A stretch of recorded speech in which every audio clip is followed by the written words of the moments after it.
చక్కగా మనం ఈరోజు ఉన్నామంటానంటే ఆ రోజులు ఆ స్వాతంత్ర పోరాటం లోపల తన ప్రాణాలను కూడా త్యాగం చేసేసి మనకు స్వాతంత్రాన్ని సాధించి పెట్టినందుకే ఈరోజు మనము ఈ విధంగా ఉన్నాం. కాబట్టి మన భారతదేశ అభివృద్ధి గురించి కూడా మనం కూడా అందరము మన వంతు కృషిగా మనము పాల్పంచుకోవాలి.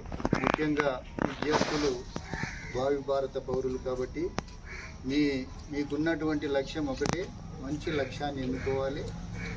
ఆ లక్ష్యం వైపే మీరు ప్రయాణించినట్టయితే, అనుకున్నటువంటి లక్ష్యాన్ని మీరు సాధించినట్టయితే జీవితం లోపల ఉన్నత స్థానానికి ఎదగగలుగుతారు. కాబట్టి మరియు చెడు ఆలోచనలు చెడు దారిలా కాకుండా మంచి ఆలోచనలు ఎన్నుకొని అదేవిధంగా మనం కన్నటువంటి తల్లిదండ్రుల ఆశయాలను నెరవేర్చాలి.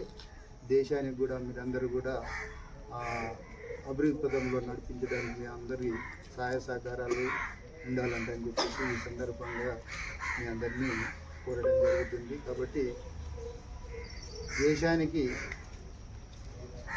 రక్షణ, దేశానికి అభివృద్ధి ఎవరంటే ఈరోజు ఉన్నటువంటి బాలలే. కాబట్టి దాన్ని దృష్టిలో పెట్టుకొని మీరు ముందుకు